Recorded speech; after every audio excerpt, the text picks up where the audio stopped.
Welcome to Ask Cadence, everybody. Another week, another download. My name is Pete Wright. I am here with John Patton. Hello, John. Hello, Pete. Good to see you again. Good to see you as well. And Scott Lissit. Scott, how are you this morning? Very good. A pleasure to be here. I'm so glad to see you around the table here. We have a discussion this morning I think is germane to the times in which we live. What is a project management methodology? Can be a sort of an intimidating word, methodology. And so I wonder if you could share some thoughts on what a methodology is and why it might be important. Sure, Pete. There's some confusion about what the word methodology means. And one of the things I see in that confusion is that it's sometimes confused with a standard. So let me do a contrast here of the comparison between a methodology and the standard. Now, I'll use for my standard example the project management body of knowledge guide, which is published by the Project Management Institute, an organization of 285,000 professionals in project management around the world. They publish a standard, a guide to the project management body of knowledge. I'll contrast that with a methodology, and I'll use the Cadence methodology for project management as part of that. Okay. So we see in the PMBOK, which is a standard, that there is a list in there of good practices in project management.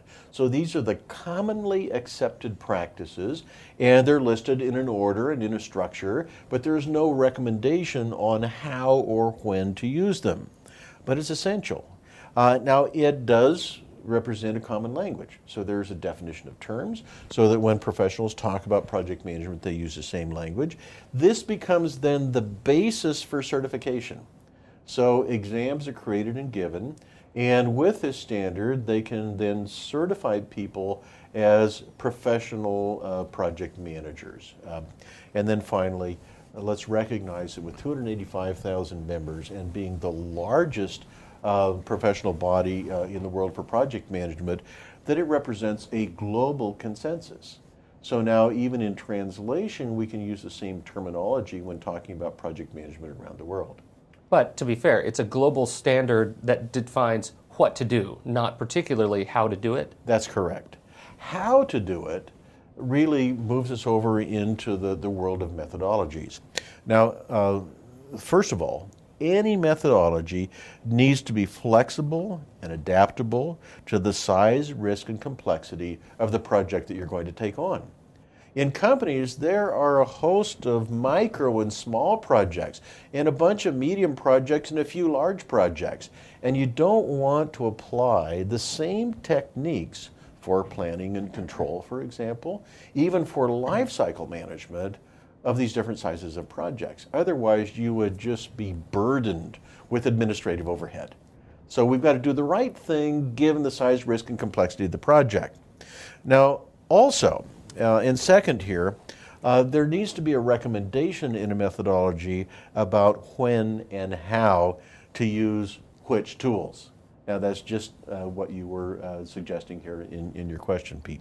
And then finally, although there are commonly accepted practices, a methodology adapts these practices to the company, organization, or sector that we're working in. Because we know that banking is quite different from pharmaceuticals. The life cycles, the customers they serve, the regulation that they're subjected to, and in consumer electronics, that could be another sector, and projects are done, but there are unique factors in these projects. Well, John, one of the concerns that I've heard people raise about the word methodology is that they feel that it can be rigid. And I think you've just addressed with the flexibility and adaptability comments that you've just made. I think you've shown that methodologies don't have to be rigid.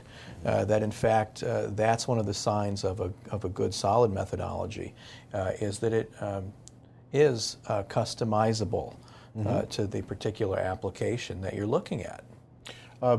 Scott, there is a lot of fear in organizations about standardizing around project management. And I would suggest that our listeners perform an experiment.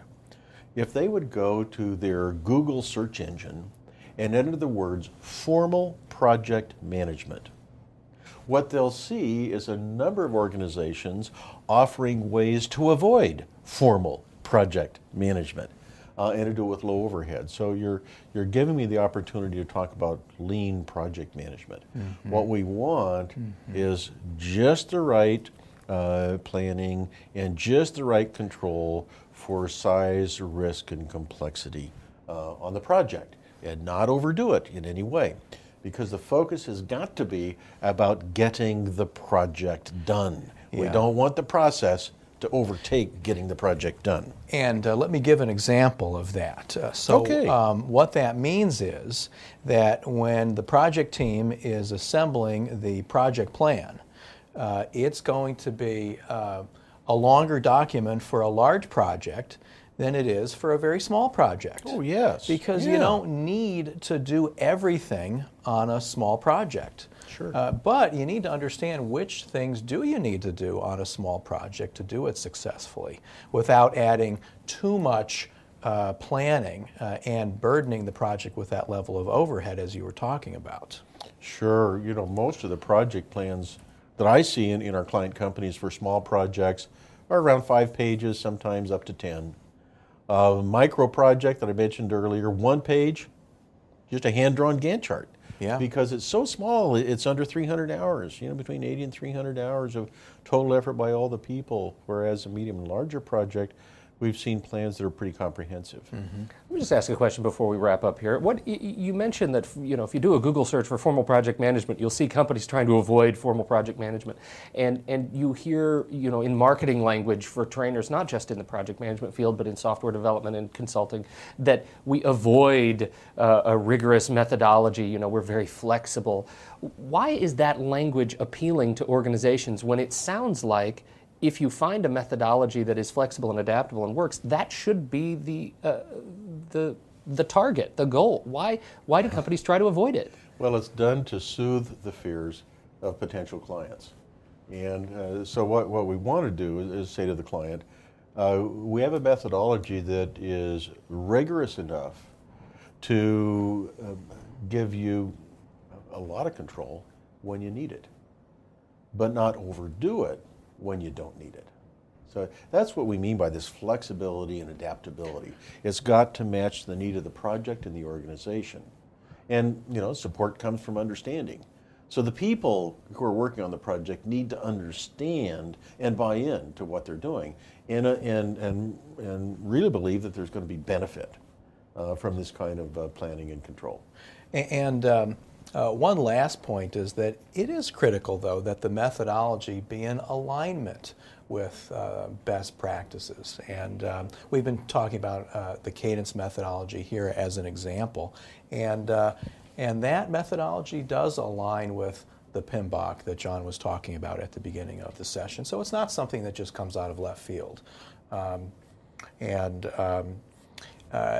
other way that I think companies get fearful of using a methodology is that they may feel that all they have to do is go out and buy a copy of the PMBOK, read it, and then that's all they need to know.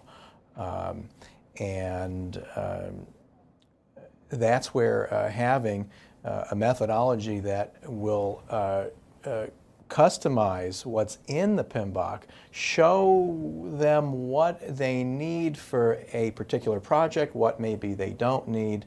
That's where the art comes in, not just the science Begs the question, of project management. Can you pass the PMP exam by just memorizing the PMBOK?